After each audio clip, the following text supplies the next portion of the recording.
पे यहाँ इकट्ठा हुए।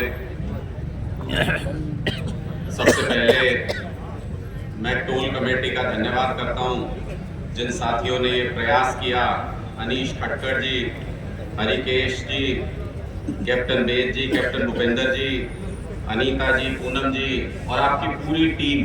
सबसे पहले तो धन्यवाद कि आप लोगों ने ये प्रयास किया जिससे उस क्रांति की यादें ताज़ा रह सकें। जींद की इस वीर भूमि को, जिसमें मुझे भी पैदा होने का सौभाग्य मिला, उसको नमन करते हुए इन शहीदों को, जिन्होंने तानाशाह सरकार के हलक में हाथ डाल के अपना स्वाभिमान खींच लिया, इन शहीदों को नमन करते हुए और आप सभी किसान पुत्रों को, धरती पुत्रों को हाथ जोड़कर प्रणाम करते हुए अपनी बात की शुरुआत करता हूं। समझने की बात यह है कि हमारे साथ इंसाफ सिर्फ अभी नहीं हो रहा। हमारे साथ इंसाफ सिर्फ, ये नाइंसाफी सिर्फ इस आंदोलन में नहीं हुई, आपके और हमारे साथ, आम घरों के लोगों के साथ ये नाइंसाफी रोज होती है, हर रोज होती है। बस ये है कि जब कहते हैं कि जब पानी सर के ऊपर चला जाए तो फिर हाथ मारने के अलावा कोई चारा नहीं रहता।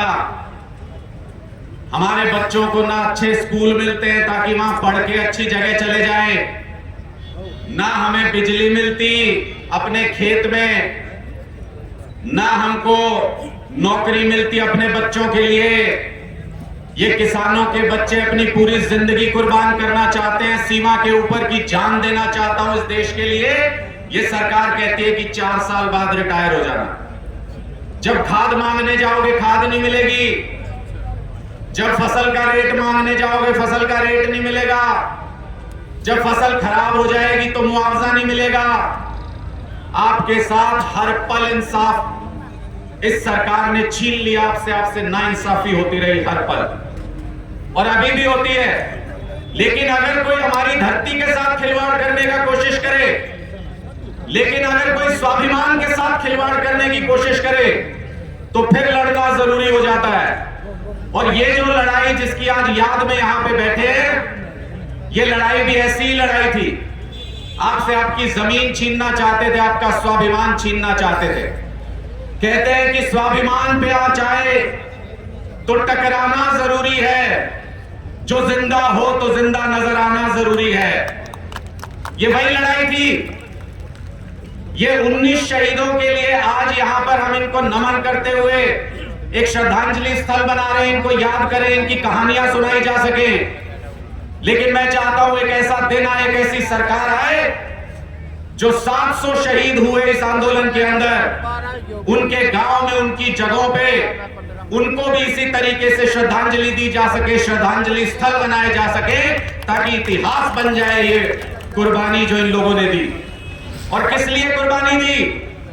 ये कुर्बानी सिर्फ और सिर्फ इसलिए दी ताकि हमारे बच्चों का भविष्य सुरक्षित रह सके। इस कुर्बानी का नतीजा नहीं मिला है अभी तक। मैं आपको सावधान करना चाहता हूं। जो भी मांग लेके आप वहां बैठे थे, मुझे आज भी याद है वो दिन अरविंद केजरीवाल जी के घर पे सारी रात तमाशा चला था। सारी रात जब किसान दिल्ली के बॉर्डर पे पहुंच गए थे, केंद्र सरकार ने यह कहा कि सारे स्टेडियमों को, मुझे ये कहा जा रहा है कि राजनीतिक बात नहीं करें जी, बिल्कुल नहीं करूं, 1% भी नहीं करूं। जहां किसानों की बात होगी अगर वहां राजनीति करूं तो डूब के मर जाऊं, नहीं करूंगा बिल्कुल।